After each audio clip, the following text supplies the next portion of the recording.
മഹാഗുരു ശരണം. ഇന്ന് 2025 മെയ് 15 വ്യാഴാഴ്ച 1200 ആണ്ടിലെ ഇടവ മാസത്തിലെ 1-ാം തീയതി. എന്നെ കാണുകയും കേൾക്കുകയും ചെയ്യുന്ന എല്ലാ ഈശ്വര ചൈതന്യങ്ങൾക്കും ശ്രീനിവാസപ്പയുടെ വിനീത നമസ്കാരം. ഇന്ന് രാവിലെ എടപ്പള്ളി മഹാഗണപതി ക്ഷേത്രം, അതുപോലെ ഞാൻ ഇടയ്ക്ക് പരിചയപ്പെട്ട ക്ഷേത്രത്തിൽ വെച്ച് പരിചയപ്പെട്ട നന്ദൻ ചേട്ടൻ പറഞ്ഞ പാർത്ഥസാരഥി ക്ഷേത്രം, തൃക്കോവിൽ പാർത്ഥസാരഥി ക്ഷേത്രം, എടപ്പള്ളി അമ്പലത്തിൻ്റെ അടുത്ത് തന്നെ ഒരു പഴയ കൃഷ്ണക്ഷേത്രമാണ്. ഭയങ്കര സാന്നിധ്യമാണ് അവിടെ.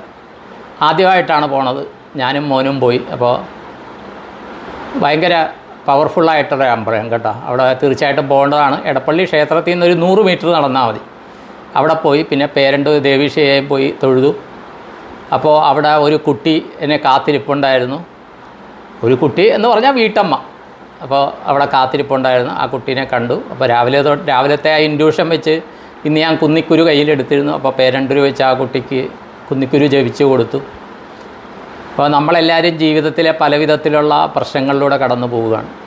ഈ മനുഷ്യ ശരീരമുണ്ടോ, എന്തൊക്കെയോ ഉണ്ട്, നമുക്ക് സപ്ലി ഉണ്ടെന്ന് എപ്പോഴും വിചാരിക്കണം. ആ കുട്ടി അതുപോലെ തന്നെയാണ്. കുറേ അതിന് ഒരു പോസിറ്റീവ് ഇത് കൊടുക്കാൻ സാധിച്ചു, ധൈര്യം കൊടുക്കാൻ സാധിച്ചു.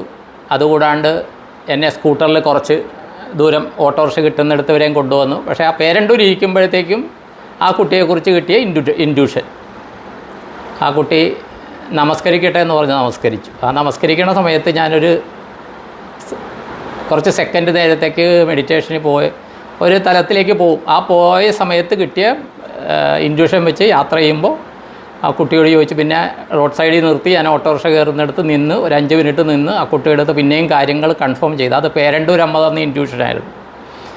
ആ കുട്ടിക്ക് ഗൈഡൻസ് കൊടുത്തു. അതിന് സൗഭാഗ്യം കിട്ടി. കാര്യം എന്താണെന്ന് വെച്ച് കഴിഞ്ഞാൽ കുറേയധികം നമ്മൾ ഓരോ ദിവസവും ഓരോരുത്തർക്ക് എന്തെങ്കിലും അവരുടെ ജീവിതം വിജയിക്കാനുള്ള ഗൈഡൻസ് കൊടുക്കാൻ കഴിയുന്നത് തന്നെ വളരെ സന്തോഷകരമാണ്. എന്നെ കാത്ത് ഒരു ഉദ്ദേശം 1 മണിക്കൂറോളം ആ കുട്ടി പാവം അവിടെ കാത്തു നിന്നു.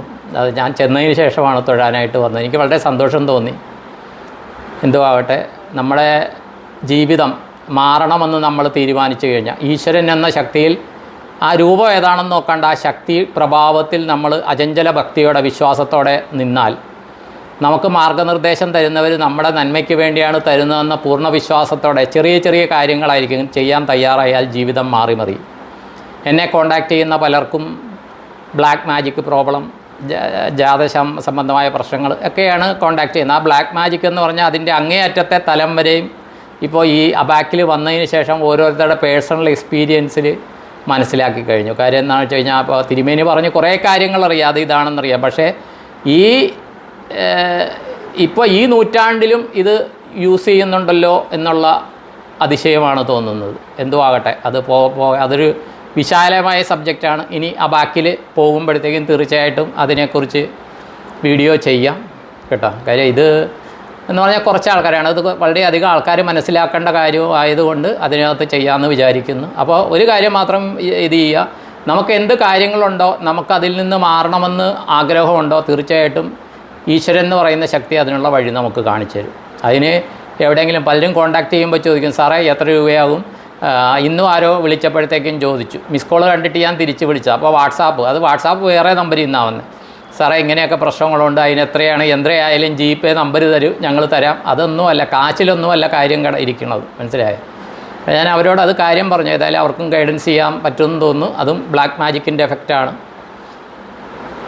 അപ്പോൾ ഒരു പാട്ടുണ്ടല്ലേ, എന്തതിശയമേ ദൈവത്തിൻ സ്നേഹം എത്ര മനോഹരമേ എന്ന് പറഞ്ഞ പോലെ ഓരോരുത്തരിലും ദൈവം കാണിക്കുന്ന ആ സ്നേഹം കണ്ടിട്ട് അതിശയം തോന്നുന്നു. അപ്പോൾ എന്തോ ആകട്ടെ. അപ്പോൾ തിരുവനന്തപുരത്തെ കാര്യം പറഞ്ഞ് 2-3 പേര് കോണ്ടാക്റ്റ് ചെയ്തു. അത് സമയം ഇത് ഞാൻ അറിയിക്കാം. ആദ്യം കുട്ടുവിൻ്റെ വീട്ടിൽ പോവുക എന്നുള്ളതാണ് മെയിൻ ലക്ഷ്യം. പിന്നെ അവിടെയുള്ള ക്ഷേത്രങ്ങളിലൊന്ന് പോവുക, ചേച്ചീനെ കാണുക, ഇതൊക്കെയാണ് മെയിൻ ലക്ഷ്യം. അപ്പോൾ ഇന്നലെ വ്യാഴം മാറിയിട്ടുണ്ട്. ഇന്നലെ വ്യാഴം ഇടവൻ രാശിയിൽ നിന്ന് മിഥുനൻ രാശിയിൽ വന്നു. അപ്പോൾ പലരും അവരുടെ സമയം എങ്ങനെയാണ് എന്താണെന്ന് ചോദിക്കുന്നു. എല്ലാവർക്കും സമയം നല്ലതാണ്, മനസ്സിലായി, എല്ലാം നല്ലതാണ്.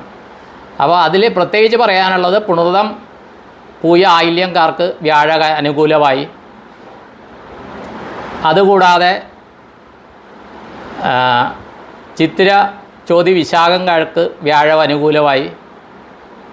അതുകൂടാതെ മൂലം പുരാട ഉത്രാടക്കാർക്ക് വ്യാഴം അനുകൂലമായി കേട്ടോ. ഇത്രയും ആൾക്കാർക്ക് സാധാരണ അവർക്ക് ഇതാണെന്ന് പറഞ്ഞാൽ അനുകൂലമായിട്ടുണ്ട്. അനുകൂലമായത് മാത്രം പറയാം, ബാക്കി എന്ത് കാര്യത്തിനാണെങ്കിലും പ്രതിവിധിയുണ്ട്. അതിൽ കടല എന്നുള്ള കാര്യം ഞാൻ പറഞ്ഞത്, അത് വ്യാഴത്തിൻ്റെ ആ ധാന്യം കടലയാണ്, അത് വെച്ച് പരിഹാരം ചെയ്യാൻ പറ്റും. അതിപ്പോൾ ഓരോരുത്തരുടെയും പരിഹാരം ഓരോന്നാണ് എനിക്ക് ഇൻഡ്യൂഷൻ കിട്ടാറ്, അത് വെച്ചാൽ പറയുന്നത്. അത് വേറെ ആൾക്ക് അത് തന്നെ സ്യൂട്ടാകണമെന്നില്ല.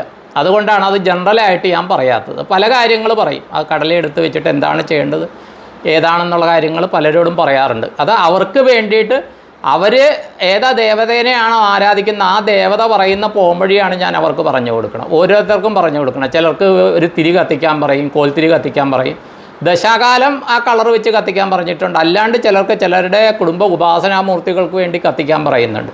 അത് അവർക്ക് വേണ്ടിയിട്ട് മാത്രമാണ്, വേറൊരാളത് ചെയ്താൽ അത് സൂട്ടബിൾ ആകണമെന്നില്ല കേട്ടോ, അതും പറയാം.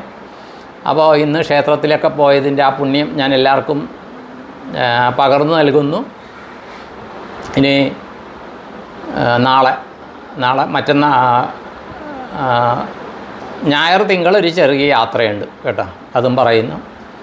അപ്പോൾ ഇത്രയും പറഞ്ഞുകൊണ്ട് ഇന്നത്തെ എൻ്റെ ഉപാസനയുടെ പുണ്യം, ക്ഷേത്ര ദർശനം എടപ്പള്ളി മഹാഗണപതി, അതുപോലെ തൃക്കോവിൽ പാർത്ഥസാരഥി, അതുപോലെ പേരണ്ടൂരമ്മ, ആ ക്ഷേത്രങ്ങളിലെ ദർശനത്തിൻ്റെ പുണ്യം, എന്നെ കാണുകയും കേൾക്കുകയും ചെയ്യുന്ന എല്ലാ ഈശ്വര ചൈതന്യങ്ങൾക്കും കുടുംബാംഗങ്ങൾക്കും സർവർക്കും ദീർഘായുസ്, പൂർണ്ണാരോഗ്യം, സത്സന്താന സൗഭാഗ്യം, ധനധാന്യ സമൃദ്ധി, സർവകാര്യസിദ്ധി, സർവൈശ്വര്യം, സർവ്വമനോകാമനാഭീഷ്ടം നടക്കണമെന്നും കുട്ടികൾക്ക് നല്ല വിദ്യാഭ്യാസം, ഉന്നത വിജയം, അവർ ആഗ്രഹിക്കുന്ന ജോലിയിലോ പ്രൊഫഷനിലോ സർവീസിലോ അവർ ജോയിൻ ചെയ്ത് അവർക്ക് നല്ലൊരു വരുമാന മാർഗമുണ്ടായി അവർക്ക് ഓരോ കുലത്തിനും സംസ്കാരം അനുസരിച്ചുള്ള ഉത്തമരായ ജീവിത പങ്കാളി ലഭിക്കുവാനും, അതുപോലെ ഓരോരുത്തരും ചെയ്യുന്ന ബിസിനസ് ആകട്ടെ ജോലിയാകട്ടെ അതിൽ ഉത്തരോത്തരം വരുമാന വർധന ഉണ്ടാകാനും, പിന്നെ എല്ലാവരുടെയും ജീവിതത്തിൽ എപ്പോഴും പ്രൊട്ടക്ഷൻ ലഭിക്കാനും, അത് ജോലി സ്ഥലത്താകട്ടെ, ഉദ്യോഗം വ്യാപാരം ബിസിനസ് ചെയ്യുന്നിടത്താകട്ടെ, വീടുകളിലാകട്ടെ, യാത്രകളിലാകട്ടെ, കുട്ടികൾക്ക് പഠന സ്ഥലങ്ങളിലാകട്ടെ, പഠനാവശ്യത്തിനുള്ള യാത്രകളിലാകട്ടെ,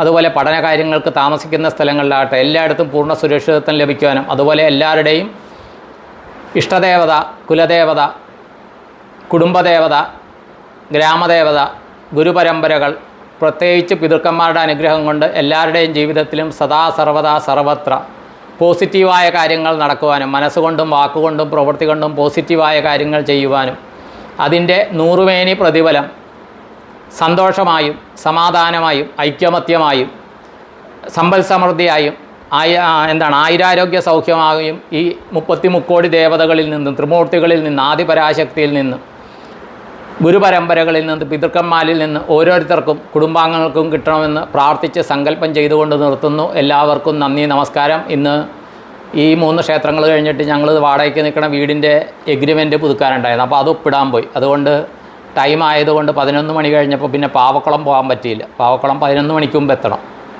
അവിടെ പോകാൻ പറ്റില്ല, വേറൊരു ദിവസം പോകും. സാധാരണ അതും കൂടി ആ ക്ഷേത്രം കൂടി കവർ ചെയ്ത് വരികയാണ്. ഇനിയിപ്പോൾ പാർത്ഥസാരഥി ക്ഷേത്രം കൂടി ലിസ്റ്റിൽ കയറിയിട്ടുണ്ട്. വളരെയധികം സന്തോഷം. എന്നെ കോൺടാക്റ്റ് ചെയ്യുന്ന എല്ലാവരോടും വളരെ സന്തോഷം. എന്നാലാകുന്ന ഇത് ഞാൻ ഗൈഡൻസ് തരാം. തീർച്ചയായിട്ടും നമ്മുടെ ജീവിതം നല്ല രീതിയിലേക്ക് വരും. പൂർണ്ണമായിട്ട് വിശ്വസിക്കുക, ഈശ്വരൻ എന്ന് പറയുന്ന ശക്തിയിൽ വിശ്വസിക്കുക. അതിനേക്കാളും ഉപരി നമ്മുടെ പിതൃക്കന്മാരെ, നമ്മളെ വിട്ടുപോയ നമ്മുടെ പിതൃക്കന്മാരുടെ ആത്മാക്കൾക്ക് വേണ്ടി നമുക്ക് വളരെയധികം നമ്മളെ സഹായിക്കാൻ പറ്റും. നമുക്ക് വേണ്ട അനുഗ്രഹം തരാൻ പറ്റും. അവർക്ക് വേണ്ട കാര്യങ്ങൾ ചെയ്യുക. തീർച്ചയായിട്ടും ഈശ്വരന്മാർക്ക് ചെയ്യുന്നതിനേക്കാളും പ്രാധാന്യമായിട്ട് പിതൃക്കളുടെ ബലിതർപ്പണാദികൾ ചെയ്യുക. ഇത്രയും പറഞ്ഞുകൊണ്ട് നിർത്തുന്നു. എല്ലാവർക്കും നന്ദി, നമസ്കാരം. All the best, all thank you all. നിങ്ങളുടെ സ്വന്തം ശ്രീനിവാസ്.